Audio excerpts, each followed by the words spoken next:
le professionnalisme et la capacité à communiquer, tout simplement.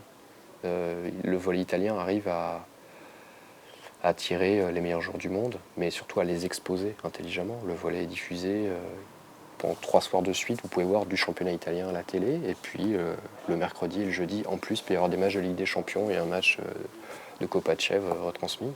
C'est aussi simple que ça. Ça veut dire travail des instances dirigeantes, ça veut dire communication, marketing.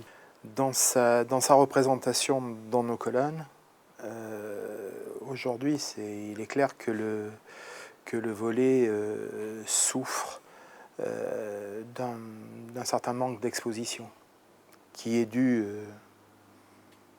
sans doute à ces résultats, qui est dû aussi sans doute à la mise en perspective des sports les uns par rapport aux autres et à leur capacité à fédérer un public à un moment donné. Je pense que le volley travaille mal en ce qui concerne son image. Il doit beaucoup plus se vendre, doit être beaucoup plus présent partout.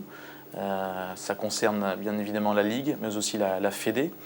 Les clubs, évidemment, de pros. Quand on voit un match où il n'y a que 500 personnes ou 1000 personnes dans une salle qui peut en contenir 3000, c'est une très mauvaise publicité à la fois pour le volley et pour le média, puisque l'investissement finalement est un mauvais investissement puisque le produit est dévalorisé, puisqu'on se rend compte que finalement c'est un produit qui n'appelle pas de public. Mais je trouve que le volley souffre actuellement, dans son calendrier général, d'un manque de lisibilité très fort.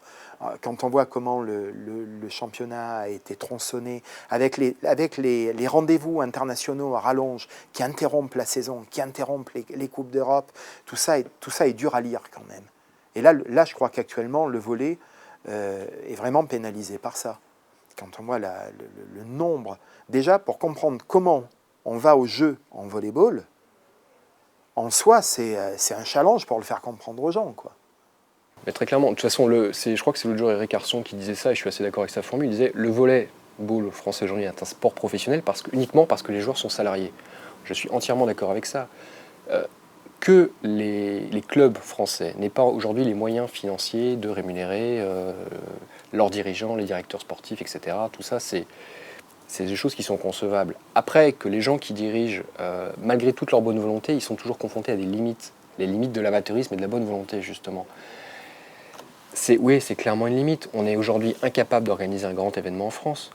La date du dernier grand événement organisé en France pour le volley français, c'est quoi? Championnat du monde 86. À l'époque, les matchs sont diffusés sur Antenne 2. Les matchs sont diffusés en direct sur Antenne 2.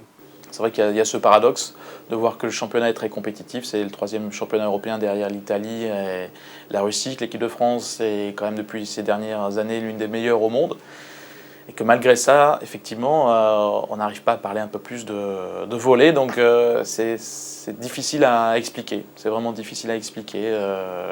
Je pense qu'il y a toujours le même problème le savoir-faire de communiquer, de se vendre, de capitaliser sur ces résultats, de mettre en avant les joueurs, parce que c'est surtout les joueurs qu'il faut mettre en avant, au-delà de la Fédé ou de la Ligue. Les joueurs, les clubs, et ce travail n'est pas fait. Donc qu'il y ait un résultat ou pas, on ne sent pas que derrière il y a un travail de mise en valeur du volley, quoi.